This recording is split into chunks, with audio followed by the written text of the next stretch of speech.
It is the morning sports desk for Monday, February 26th. I'm CJ Baumgartner, Corey Tackman right next to me on the screen. And Corey, here we go. It's the busy week, or at least week one of the busy time, because happy state wrestling week to all of those who observe. It will begin on Thursday. We got coverage of the team wrestling action with Bertha Hewitt, Verndale, Parkers Prairie, the two-seeded Staples, Motley, and United North Central. Kyle and Dan will be down at the XL Energy Center for all of the coverage, and not only that, but also the plethora of individuals who reached the state wrestling tournament, and we'll have action of that as well. Also, the girls who reached the state wrestling tournament will have coverage of that as well.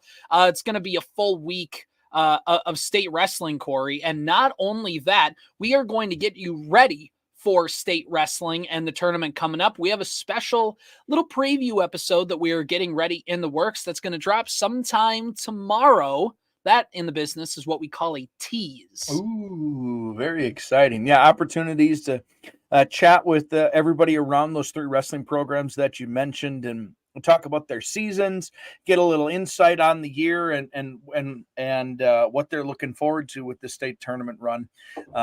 It's going to be fun. Details, by the way, of our broadcast schedule for Thursday anyway, and the team event are up at WadenaRadio.com. You can see the breakdown of the day. It should be mentioned Friday stuff is not up there yet, but the Class A, they rotate every single year. They go A, double A, triple A, and then the next year they'll do double A, triple A, single A, and then the next year it's triple A, single A, double A, and they rotate through that way. Single A on the individual side of things begins each session on Friday. So that single A coverage is going to start right away at 9:00 Saturday. And then I think session number 2 is like a 2:00 start time. So we're ready. We're ready. Dan and Kyle are ready. We're going to be ready up here. And this is what it's all about this week. This is what it's all about. It's going to be a lot of fun. State wrestling tournament, Corey, probably one of our most listened to, if not the most listened to sports broadcasts of the year. Would you say that's accurate? Oh yeah. It's a beloved broadcast every single season. Awesome. The thing was, and I think Mike Danvers would always say this when he was around, is there's always one kid in every town that's in the state wrestling tournament. And that's why I think it just helps out. Everybody from everywhere wants to listen in. And even if you don't know anybody who's in the tournament, you know that somebody you know wrestled that other kid, and you want to see how good that kid is. It's just the wrestling community is very passionate, and that's a broadcast they all collectively get up. If they're not going down to the tournament themselves, they tune in for and listen to all weekend. 101.7 FM, AM 920, KWAD, and online anytime, anywhere, any place at WadenaRadio.com/KWAD for that coverage there. Not only that, Corey, that would be busy in and of itself. What also makes this week busy is it's the last weekend, it's the last week of regular season boys basketball. There's still a lot of dominoes that need to fall in the QRF and where the sections are going to be officially seeded, but they're going to be busy. And not only that, girls basketball is going to start section play tonight in certain brackets with pigtail games. Yesterday afternoon, the QRF was officially seeded and teams were placed. And here we go. Girls section basketball tournaments are up and running starting tonight. Yeah, there's pigtail games being played in Section 5A and Section 6A this evening. We take a look at the 5A brackets tonight. It is St. John's Prep at Maple Lake in the 5A East subsection. In the 5A West subsection, LaPorte is at Long Prairie Gray Eagle. Some teams around the area and their seedings that are worth mentioning. Verndale is the 2 seed. They'll host Browerville Eagle Valley. Bertha Hewitt is the 4 seed. They'll host the 5-seeded Sabika. Walker Hackensack Akeley is the 1 seed on that side. They await that Long Prairie Gray Eagle or LaPorte winner. And then Nevis is a 3 seed. Pine River Bacchus the 6 seed. So that's the 5A bracket. Very quickly in the 6A bracket, and we just take a look at the pigtail games happening tonight, but then also some area teams that are worth mentioning. Henning is hosting Lake Park Audubon tonight in the 6A tournament. Battle Lake is on the road at Norman County, East Ewell, and Hitterdal in those pigtail games.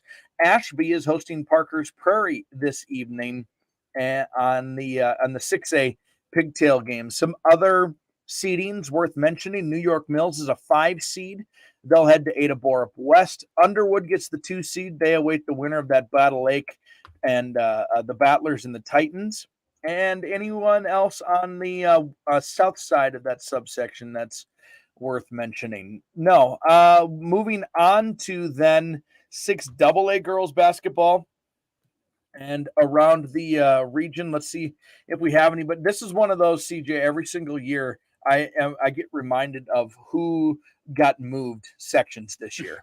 Yeah. And because sometimes we don't have anybody in 6AA, and we have everybody in 7AA, or we don't have anybody in 7. This year we don't have anybody in 6AA. That's like immediately around the region. So we moved to 7AA. Pequot Lakes is the top seed. They seed 1 through everybody in that section. Pequot Lakes gets a top seed. Staples Motley, I should mention Pequot Lakes will play 2 Harbors. Staples Motley is a 13 seed. They will travel to number 4 Proctor. These games, by the way, begin on Thursday. And then Pillager is a 14 seed. They go to Duluth Marshall. Crosby Ironton, a 2 seed, gets Aiken. In the 8AA bracket, again, they start play on Thursday as well. We're going to have a lot of area teams in this one that are worth running through. Perham's the top seed. They get an opening round bye. Park Rapids area, the 8 seed, will host the 9 seed Wadena Deer Creek. Monaga's the 3 seed. They get the 14 seed War Road. Frazie's number 7. They get DGF. And Pelican Rapids, the 2 seed, gets an opening round bye. I want to very quickly look at 8-3A and 8-4A and just recognize again these area teams that are hopping to it here tonight. As a matter of fact, the 8-3A tournament, well, that gets going on Thursday. Detroit Lake's a 4 seed hosting the 5 seed Little Falls. Alexandria, the 1 seed on that side. Fergus Falls is the 2 seed, will host St. Cloud, the St. Cloud Crush. And in the 8-4A bracket, finally, I believe 8-4A gets underway tonight as well. They're always like a day early. Yeah, Bemidji's the 8 seed. They host the 9 seed Rogers. And then on the other side of the bracket, Brainerd is the 3 seed, will host Sauk Rapids Rice. So that's all happening here now this week with the girls basketball tournament, the section tournament you mentioned. In a week, we're going to be doing it again with the boys. So state wrestling, section girls basketball, boys section basketball. There's some overlap that happens here that is chaotic, and we're in it.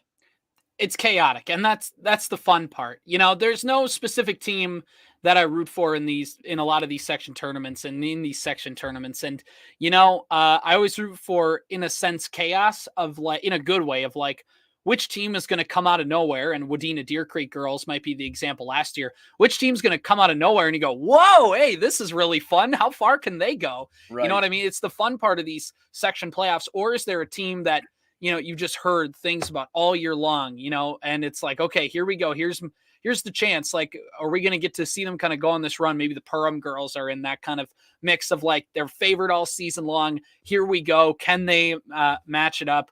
And it's really fun. It's really fun to get to see a lot of this stuff. And sometimes you have some of these sections that are wide open. Sometimes you have sections where it's like, okay, here's where the 2 teams that are like 95% going to be playing in the subsection game.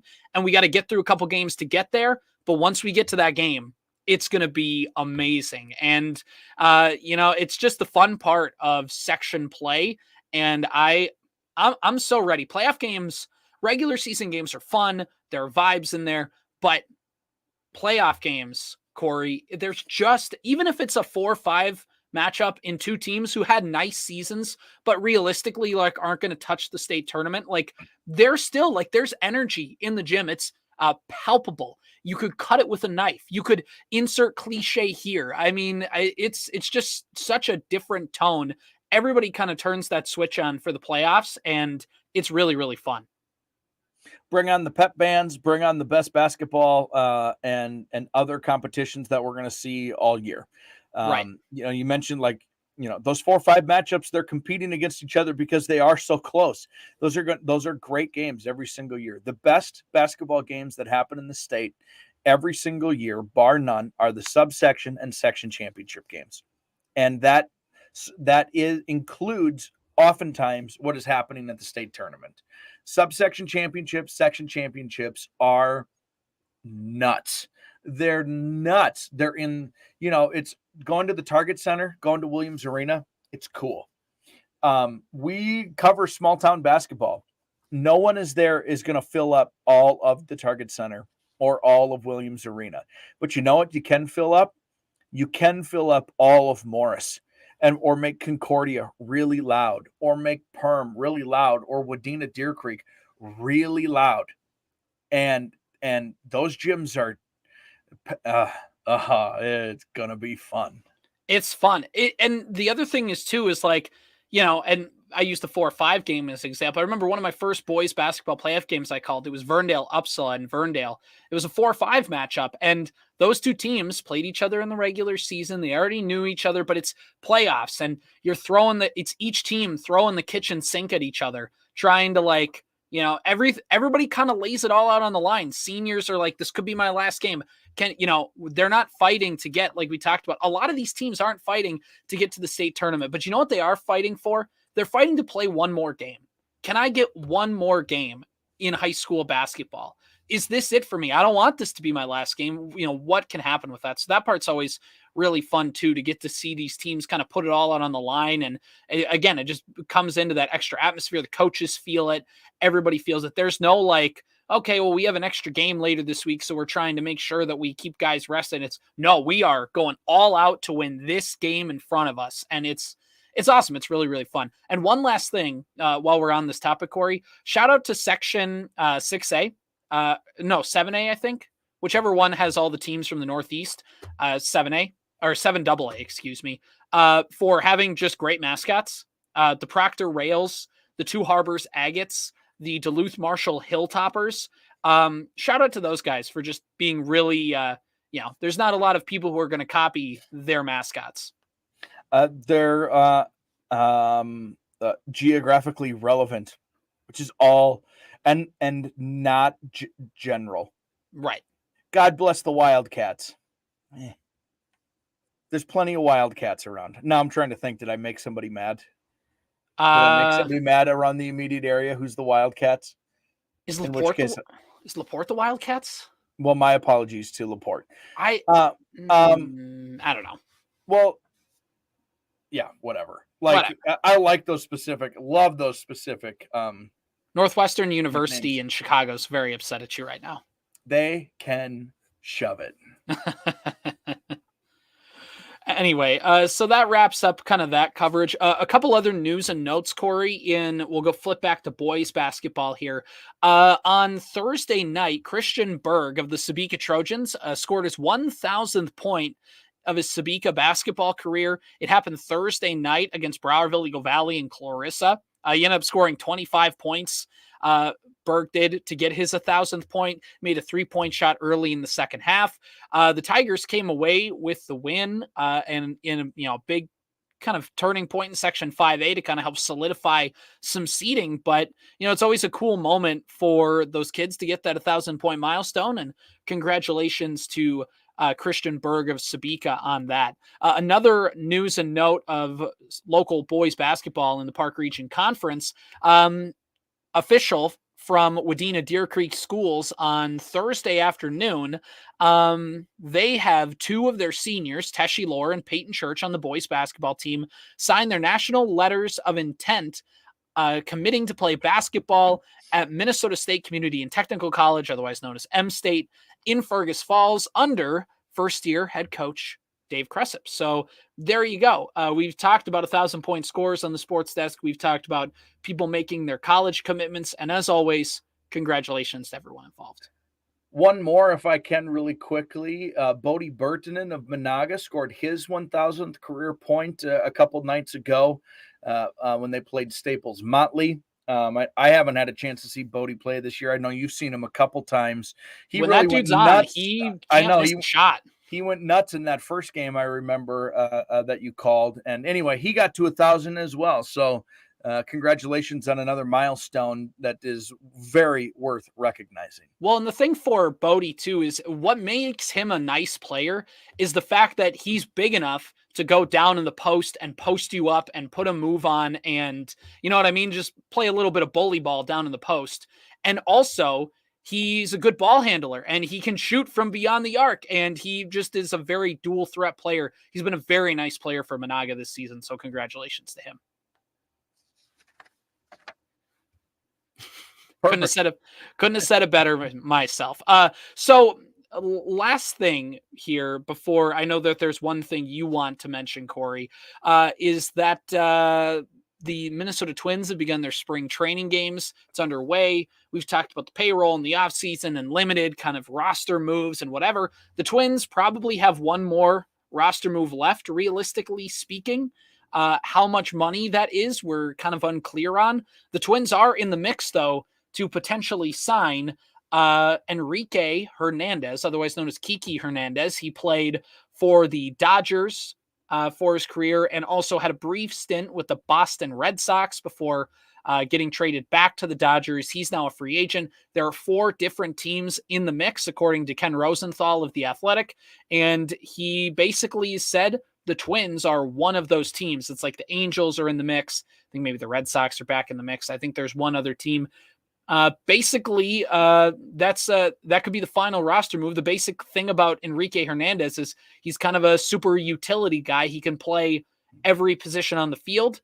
How well, certain positions are better than others. Basically, this would be like I want Michael A. Taylor, and we have Michael A. Taylor at home, and then you sign Enrique Hernandez. It's kind of like a step below Michael A. Taylor in terms of his fielding and, maybe overall hitting, just kind of where they're both at in their careers, but also somebody who gives you that Buxton insurance policy.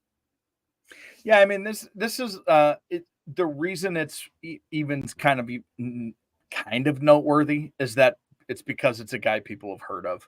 This is no different than the Twins signing Carlos Santana. They're just guys signing like a Donovan Solano kind of thing. Guys are signing all over the place with a lot of different teams who are just looking for another chance to have one more good season and hopefully earn another contract to get him another couple years after that. It's the same. We were saying the same thing about Michael A. Taylor a year ago, basically. I think Taylor had a little more pizzazz behind his name because he's a Gold Glove winner, but he was basically a zero on offense coming in, and then he turned into what he turned into for the Twins and had a really nice offensive season for a 9-hitter to go along with it. This is not like it's fun because it's a name, but like if the Twins get him, it's probably not the reason the Twins win the World Series.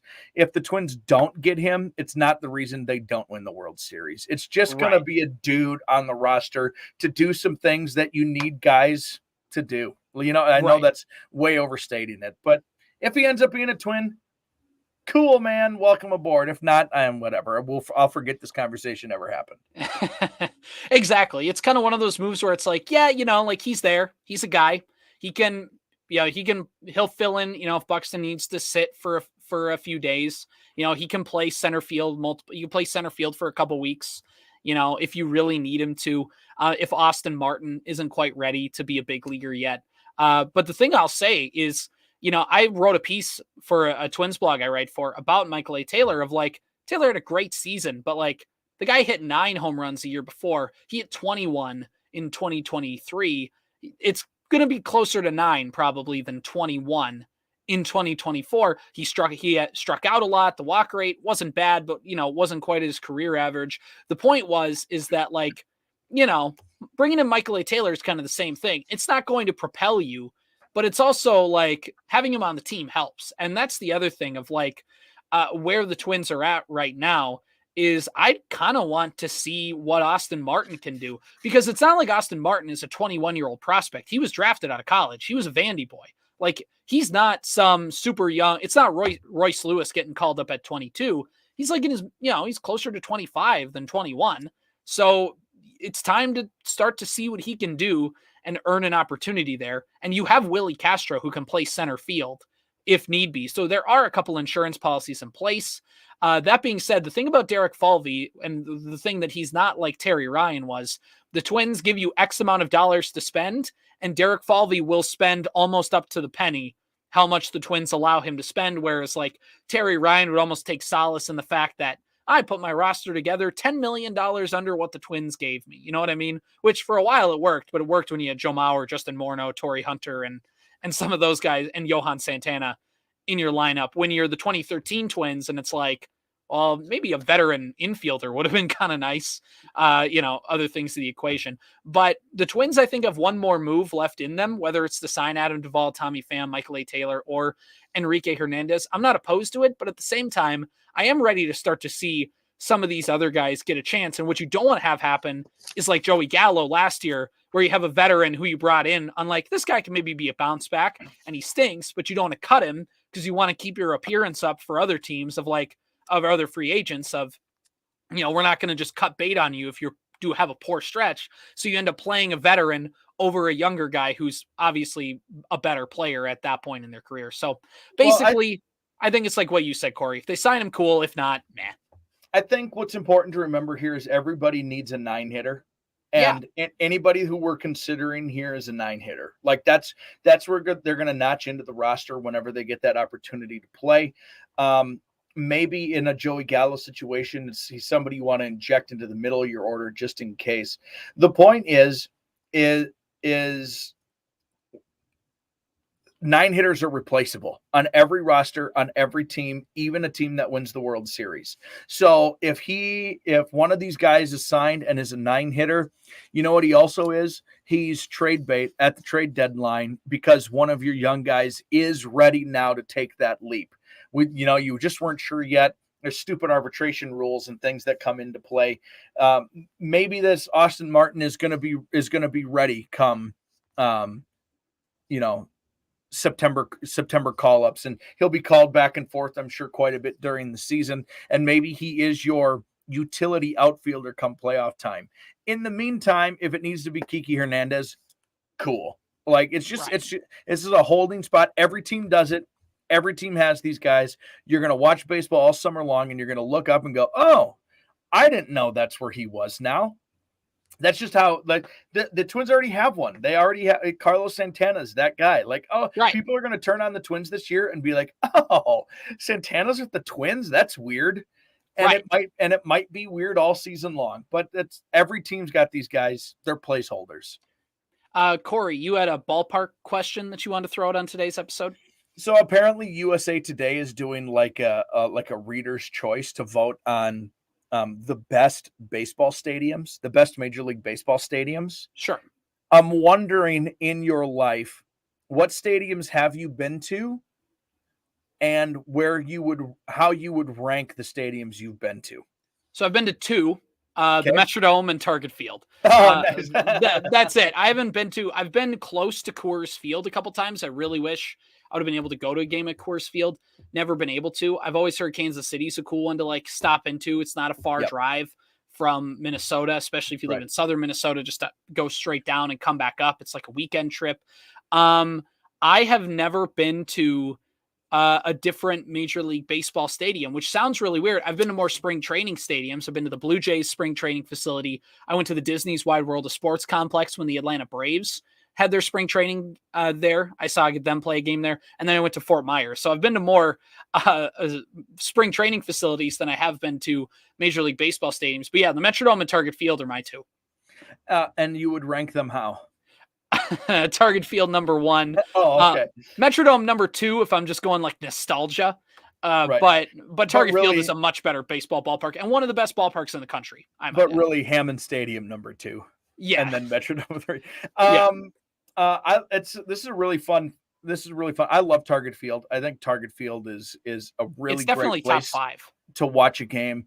I've been lucky enough to have been to a few in my lifetime.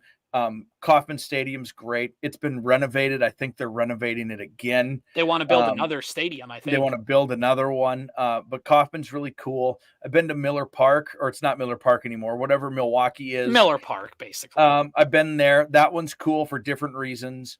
I've been to both Chicago stadiums. Wrigley's really neat. It's not that like accommodating. It's an old school baseball, so you're pretty tight, but You go it's there for the cool history, yeah. because you're at Wrigley. I've been to the Yankee Stadium, the original, which is really cool. Again, not much happening there, but you're just right on top of everything in that, and and you look down and you're like, holy crap, that's Babe Ruth's spot right there. That kind of stuff is really neat. Shea Stadium, when that was a place. I haven't been to any of those updated ones. Busch Stadium. I think this one is Busch number 3. I've been to Busch number 1. I saw Mark McGwire hit a home run during Mark McGwire's heyday in Busch Stadium. That was pretty cool.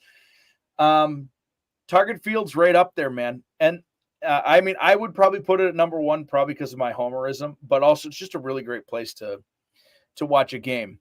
As a tangent to this, I don't have like a huge desire to ever have like a man cave. That's just, I don't know. I'm a little uncomfortable with the term even, but I always thought it would be cool if I were to have a man cave. What I want is a display of hats from all the stadiums I've ever been to. I always thought that would be really neat. And then then it would just be cool motivation to be able to get to some of them.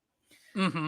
In which case, let me say, let this be your motivation to get to some of these stadiums because they're awesome. You got to go once a summer. Just pick a new one. Go check it out. Yeah. Maybe not this summer. Sorry, honey. We can't go to Florida. You can't do a Florida trip this year unless we are going to Miami, and only so we can watch the Miami Marlins play baseball. I would love to go to that stadium. And I don't want to go for like a regular season Miami Marlins game. I want to go for like one of those international games they do, because that stadium is way more. That stadium gets packed for those games more than it does for actual Marlins. Be awesome. That would be awesome. Which is an indictment on the Marlins ownership for how bad they are building a fan base in a city that loves baseball. I don't get it.